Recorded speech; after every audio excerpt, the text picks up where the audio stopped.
right, we are wrapping up chapter 11 by talking about how the nervous system develops, which is kind of cool, I think.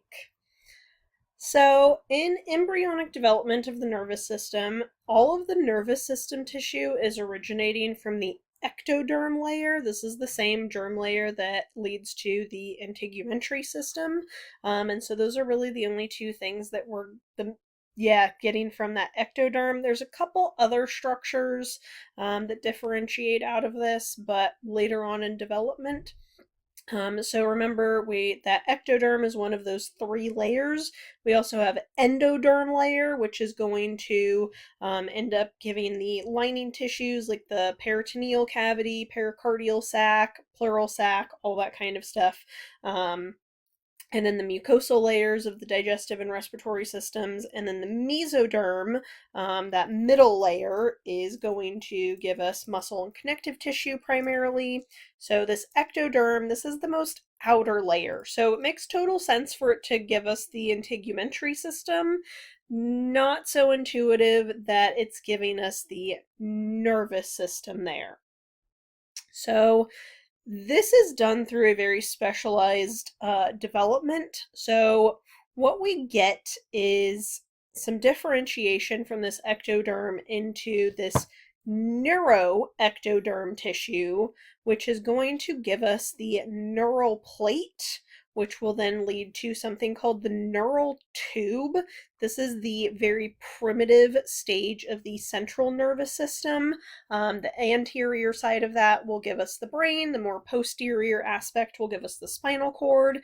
And then there's also some cells that differentiate out of that ectoderm and form into a cluster referred to as the neural crest, which is going to be lateral to that neural tube, so on either side of it. And those cells are eventually going to give us the peripheral nervous system. So what happens here is kind of our cross section. So we get this initial neuroectoderm tissue right here, and then we'll get what is called that neural plate. So that's this purple layer of cells here. And there's going to be a section that ends up kind of forming this indentation, so kind of giving us this canyon and ridge-like structure, which is called the neural groove. So we kind of have this little dip down there. And the ridges up here on either side are going to converge, so they are going to fuse together, which is what gives us the neural tube right here, right? And so that neural tube is, again, going to be really important for the central nervous system to develop. And then the rest of those neural plate cells, the neuroectoderm up here, is going to stay there separate from that neural tube underneath. All right. And these are also going to differentiate down into that neural crest that, again, is going to be lateral. So you can kind of see this little grouping of those dots is representing that neural crest. So the rest of this tissue out here is some different stuff, but we've got those lateral bundles of cells forming the neural crest, which are going to, again, give rise to the peripheral nervous system, whereas that neural tube is going to give us the brain and spinal cord. From that neural tube, focusing on the anterior portion, which is again going to give rise to all of the structures of the brain, we start enlarging sections of that neural tube into what are called vesicles, and we start off with three primary vesicles. The proencephalon, which is going to give us what's called the forebrain, the mesencephalon, which is going to be the midbrain, and then the rhombiencephalon, which is going to be what's called the hindbrain. All right, and so pros is going to mean in front. Its Latin root is in front. Mes is in middle, and then the rhombus. This is a little different. That's not a direct translation into English like pros and mes is. So a rhombus, which is a geometric figure with four sides of equal length. So a square is a rhombus that has 90-degree angles. So there's no word in Latin basically that meant four-sided figure brain. And so that's kind of where we get that. Is this third vesicle is going to be the hindbrain, or kind of the lower portion of that brain stem, right? So if you've already done some lab-related stuff, this is the beginning stages of basically the pons and medulla oblongata. All right, so that is kind of our first stage of neural development, is these three primary vesicles of the anterior portion of that neural tube, is getting those three main regions of the brain. As development continues, these three primary vesicles are going to split a bit more. So the different sections are going to further split into 5 secondary vesicles. All right. So this prosencephalon is going to split into the telencephalon and diencephalon. So the telencephalon will give us the cerebrum, and then the diencephalon is going to give us the thalamus, hypothalamus, and retina, actually, which is going to be located within the eye rather than within the brain, but that's a really important structure. All right, the mesencephalon is going to end up giving us that midbrain. So we learned that as the neck of the seahorse. All right. So it doesn't further split at all. But then this rhombiencephalon, the hindbrain, further splits into the metencephalon and myencephalon. And the metencephalon is going to give us the pons and cerebellum, and then the myelencephalon is going to give us that medulla oblongata. So those are forming, again, that brain stem. So this is kind of what that looks like. So this is in a 3 to 4 week old embryo. We have those three primary vesicles right there. This is what that neural tube looks like at that particular point. So the more anterior portion is those three primary vesicles. This is going to end up becoming the spinal cord right here. And then week 5, so that further split into the 5 secondary vesicles happens over the course of about 1 to 2 weeks.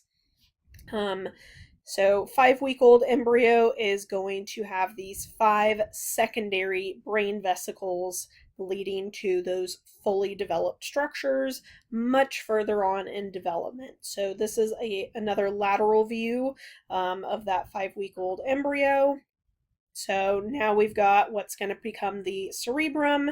We've got this little structure is going to end up developing into the eye, but the rest of this darker blue is going to be our thalamus, hypothalamus, and epithalamus, which we are not learning in lab. I'm sorry, my dog's starting to bark, so I apologize for that.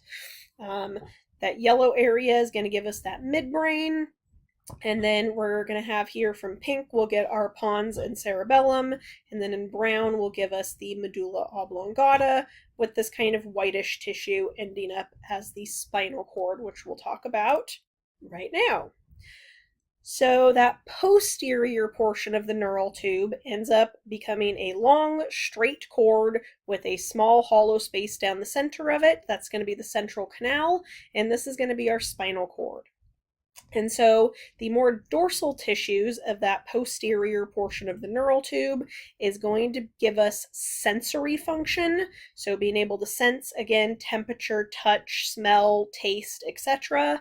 And the more ventral tissue will be associated with motor functions. So the responses, so muscle movement and stuff like that, is coming from the more ventral tissues of that particular tube. All right, so the cells making up the wall of that neural tube also are going to proliferate, so they're going to grow and divide and differentiate into both the neurons and glia of the spinal cord. All right, so this whole neural tube is establishing what is called the anterior posterior dimension of the nervous system, or neuraxis.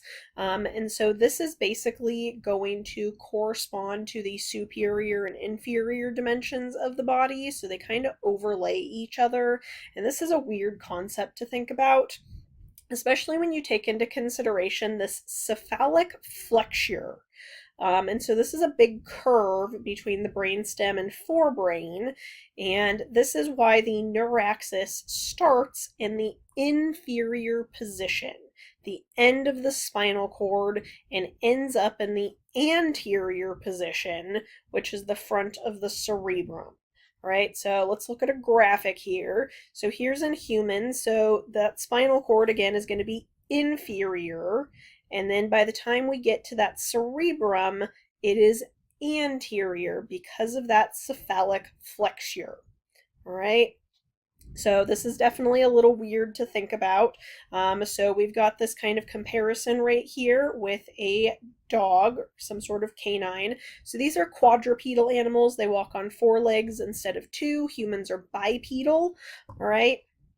So, and if you kind of imagine if this animal were to stand up on 2 legs, its back 2 legs, and try to walk as a bipedal organism without that flexure, then the animal ends up looking straight upwards rather than forwards. So that's because of the way their system is developing. They don't have that same cephalic flexure that the humans as bipedals are going to do, just because of the way our body orients. So again, if you imagine the dog kind of standing up, then it ends up looking more straight up than forward. And one other really important structure to develop early on is to get the ventricles. Ventricles are open spaces within the central nervous system, so within the brain, within the spinal cord, where that cerebrospinal fluid is going to circulate to carry nutrients around and pick up waste products.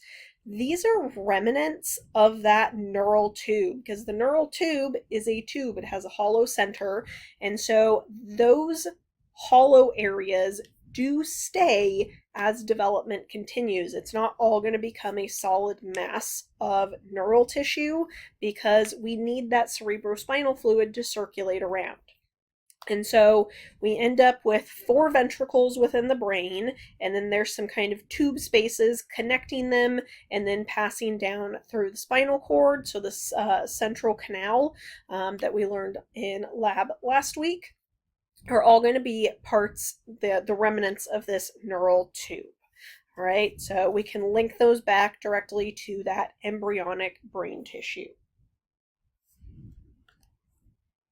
So this table is just summarizing the different stages of that embryonic development and what we kind of develop as a result of that. So here's how we get the different ventricles. So those lateral ventricles actually come from that telencephalon region, so the remnants of that neural tube in the telencephalon. 4th ventricle is the remnants of the neural tube coming from the metencephalon, so on and so forth. So all of those structures come from that basic neural tube that looks like this. And while we're here, there are some things that can go wrong with the development of the nervous system. One of them that the textbook discusses is spina bifida. So spina bifida has to do with the formation of this neural tube. So that groove, so we'll come back to this, so this groove that starts out to end up forming the actual neural tube sometimes doesn't actually fully close off. And so we don't actually end up with that full neural tube. It stays as the neural groove. And so we don't get that full closure around where the brain and spinal cord are going to develop. This is more likely to happen in the posterior region where the spinal cord is developing from. And so this isn't just important for development, proper formation of the nervous system. The surrounding tissues also depend on correct development of this, like connective tissues and stuff. And so spina bifida is when we don't have that full formation of the neural tube, again, especially in the posterior section. And because that's also impacting surrounding tissues, sometimes the fetus or infant is born with an exposed spinal cord. So all of the structures that should develop over and cover that spinal cord end up not developing, and so they're born with an exposed spinal cord. And there are different levels of severity that the textbook goes into detail about that I'm not going to take time with right now, really, but definitely check that out if you're interested. But there are varying levels of severity for it. And in some of the more mild forms, function may not be affected at all. It may not be particularly noticeable, whereas obviously the more obvious, the more major forms are going to cause some major issues with both the spinal cord and nerves and stuff like that. And so there is surgeries that are done to fully close this off, to help basically restore function and stuff like that. Sometimes if it's only a small section that is left undeveloped, it'll form like a cyst, and so it'll be kind of like a ballooning section where even the meninges and stuff can push out of the entire spinal column, out of the vertebrae and stuff. So there are surgeries that can help correct it. The earlier those surgeries are done, the better the outcome is, to limit further damage and stuff like that. There can be complications later in life, but generally speaking, life expectancy is not affected. And spina bifida can frequently be detected before the infant's born. It can be detected in utero for sometimes through ultrasounds, especially the more severe cases. So then that plan can be formed before birth even happens. But one big cause of that is actually a lack of folate or folic acid. And so that's why folate and folic acid are added as a supplement to a lot of foods now. You'll see it in cereals and stuff like that. And that's really, really important to help with the development of the nervous system. And that wraps up chapter 11.